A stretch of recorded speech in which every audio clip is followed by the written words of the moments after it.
Setelah pertemuan saya dengan Bapak OKB Jasa, saya bergabung sebagai pengurus di KTTN, kembali ke titik nol. Nah, KTTN ini kami sering mengadakan berbagai kajian-kajian mengenai riba.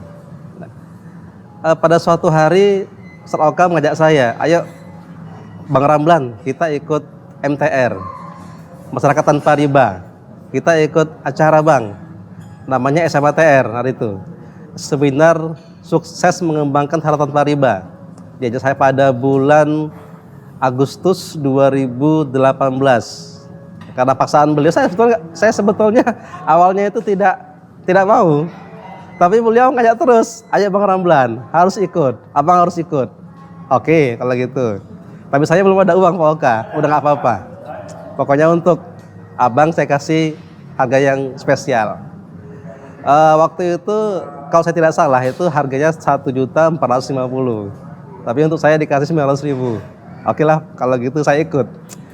Jadi saya ikut tanggal 2 dan 3, kalau saya nggak salah itu Agustus 2018. Saya ikut, kebetulan tempatnya di Arya Duta Medan. Jadi saya ikuti hari pertama, ini sudah pernah saya kaji gitu lah ya kan, biasa-biasa aja. Tapi pada hari keduanya, begitu disampaikan oleh para coach mengenai dosa-dosa riba, di situ saya tidak bisa berkata apa-apa lagi. Ya terus terang saya di situ sangat-sangat berdosa, sangat-sangat merasa berdosa, sangat menyesali atas apa yang selama ini saya lakukan, yang saya kerjakan. Selain itu juga disampaikan juga dosa-dosa riba itu ada 73 pintu dosa besar yang serendah-rendahnya seperti seorang anak yang menzinahi ibu kandungnya. Saya langsung menangis dan sujud syukur, sujud taubat pada saat itu juga bersama dengan kawan-kawan yang lainnya. Ternyata sebegitu besar dosa-dosa riba ini. Saya pikir tidak begitu dosanya, saya pikir hanya dosa-dosa kecil yang bisa diampuni oleh Allah Subhanahu wa taala. Ternyata sungguh-sungguh hina orang yang makan riba.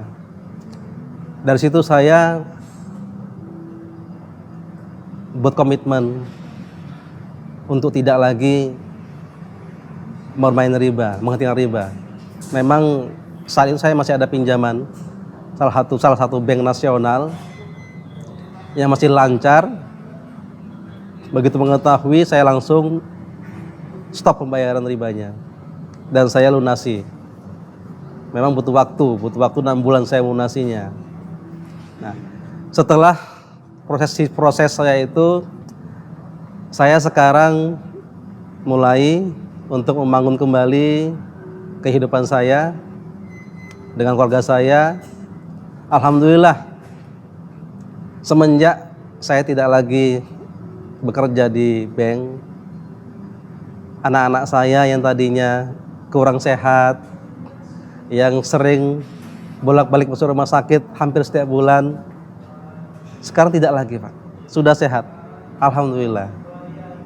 Kalaupun sakit hanya paling batuk-batuk saja, kasih obat dari apotek sudah sembuh, tidak perlu biaya yang banyak. Apalagi yang kecil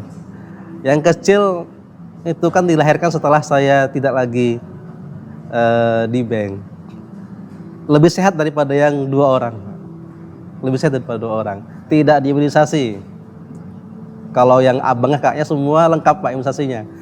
Dari mulai imunisasi campak sampai kanker otak, semua diimunisasi. Tapi tetap lemah ternyata.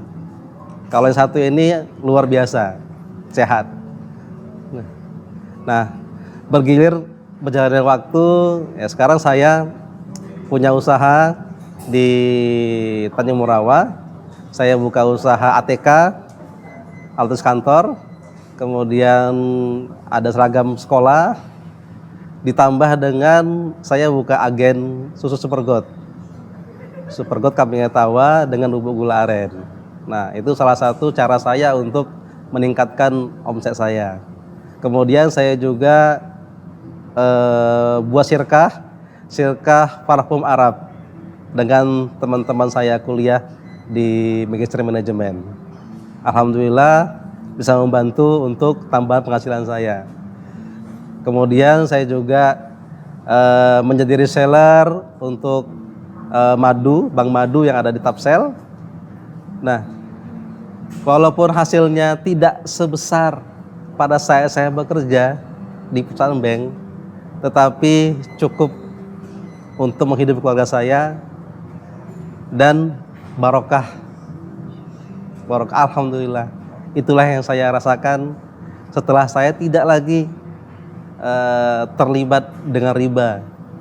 Hutang saya lunas semuanya, baik itu hutang atas nama saya dan nama istri saya.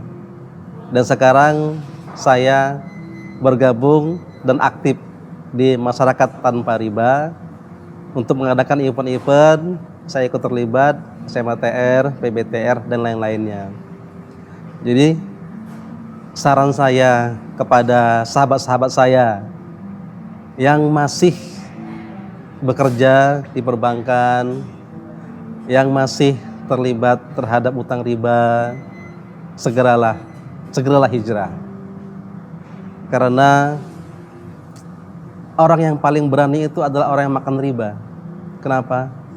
Karena makan ribalah yang hanya berani menantang perang terhadap Allah dan Rasulnya dan malaikat juga. Bayangkan, kita manusia yang diciptakan oleh Allah berani menantang perang terhadap penciptanya. Tidak mungkin menang, pasti kalah. Oleh sebab itu segeralah berhijrah. Jangan lihat dari penghasilannya akan berkurang, tetapi lihat ke depannya, lihat akhiratnya. Demikian kisah dari saya. Mudah-mudahan dapat menjadi inspirasi kepada kawan-kawan dan orang banyak. Assalamualaikum warahmatullahi wabarakatuh.